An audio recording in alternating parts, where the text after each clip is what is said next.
Hi everybody, this is Rhys Barber from Audiology Associates. Thanks very much for watching our earwax removal compilation video today.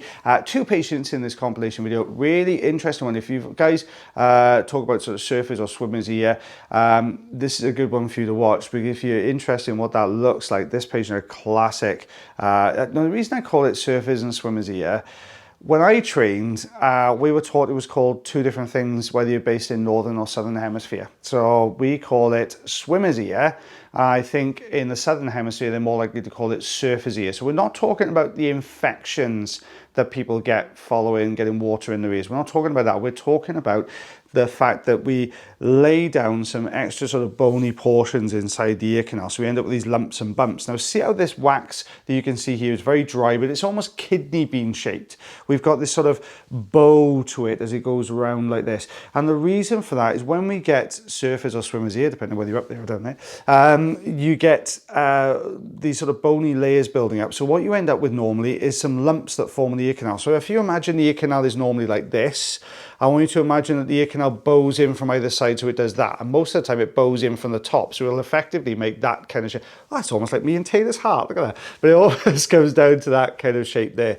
And it usually comes in threes. I think in this particular first ear canal here, the patient had it in both ear canals, but in this first ear canal, you just see the bottom two form. So we just got the fine jaw forceps in here, because this is quite a hardened up piece of wax. So just pulling this through.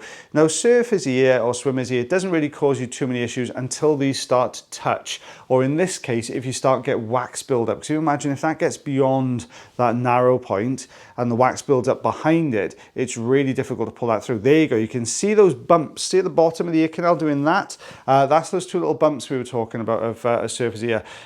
So if we take a look at the other ear canal, exactly the same. Now this one's a little bit more pronounced. We get the third bump on the top in this one. You'll be able to see that really easily. The difficulty with these, we talk about this medial section. We bang on about this all the time, about the fact that there's skin directly on top of bone. There's no kind of subcutaneous fat there. It doesn't really, there's not a lot of cushioning if you press on it, which makes these exostoses, which is the name of these little bumps here, E-X-O-S-T-X-O-E-X-O-S-T-O-S-E-S. There we go. Look at this. I don't know why I spelled that out for you. I'm going to put it on this. I can put it on the video that way. Oh, never mind.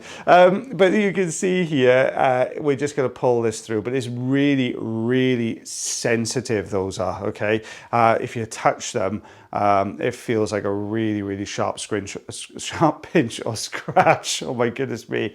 So we're going to pull this through. Now, there you go. There's that plug in the middle. There. Now, look at that. You can see those bumps at the bottom. You can also see there's another one you can see you've got one here, and one a bit further in as well. So you can see there's three little bumps in this one. The patient he used to do a lot of ocean swimming, so a lot of sea swimming, and that's what had caused these problems. I hadn't done it for a long time though. So the fact that the patient doesn't do it anymore means we're not usually going to get more of these issues. They don't sort of carry on laying down the bone. So we're just tidying around the outside edge. Remember I said it was ultra sensitive in there. So I'm just lifting here. I'm just going to see if this skin is loose, we'll take it away. But that is still quite firmly attached to the canal wall there. So my advice to this patient is normally pop a little bit of olive oil in. That's just going to soften all these little bits of dry skin and wax. You can really see those exostoses then, those little lumps and bumps in there. But by putting olive oil in, it's going to keep everything nice and soft and keep it migrating out as well. So we've got one, if I bunch those together, it'd be just under 1.5 centimeters, just under 3/4 of an inch there, guys, as well. So only tiny little pieces, but a really good example of that surfer's or swimmer's ear. Guys, don't forget, if you enjoy these videos, then please like, share, follow, subscribe, heart. I think that's all of them. But yeah, if you don't mind doing that, guys, if you've got a question, drop it in the comment section. If you see a question that you think, oh my goodness, I'd really like to know the answer to that one, like it for me, guys, and I'll go through it and look at the most liked questions, and I'll answer them in the video next time I do a voiceover. Okay, so a very, very different ear canal now. This lovely, lovely lady was 94 years old, bless her. And she was an absolute diamond. She was so good. But what we've got here is a very soft wax this time. So the patient has been oiling this up, but you can see that ear canal has started to narrow a little bit. It's called a bit of stenosis, the ear canal, when it starts to collapse down a little bit like this, which is not uncommon, especially if you're in your mid-90s.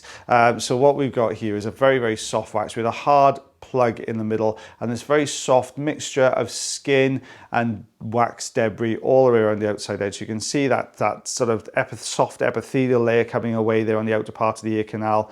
There we go, out that is coming. I think just got to grab it again.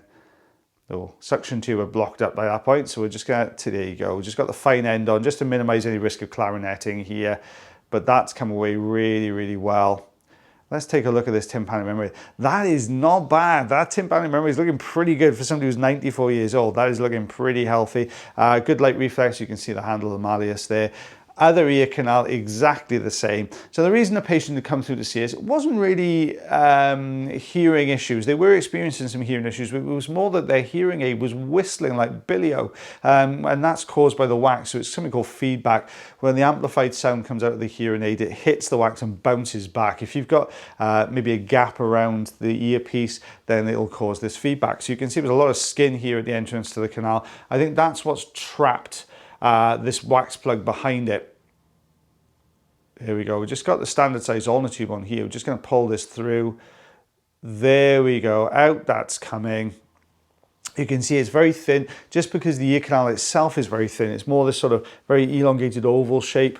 And there we are. We're just taking that skin away there. Let's just take, there we go. Let's just tidy that up. A little bit tidy around the outside edge. And let's take a look at that eardrum. There you go. A little bit of dullness to that eardrum there. You can see there's not much of a light reflex there, but it's still looking pretty healthy in fairness. So at 2 centimeters, just over 3/4 of an inch of wax there, guys. Well, guys, I hope you enjoyed that video as much as I did voicing it over. If you did, don't forget to heart, follow, share, like, subscribe, all those things as well. That'd be great. But as always, guys, take care of yourselves, take care of your ears, and take care of one another. I'll see you again real soon. Bye, everyone.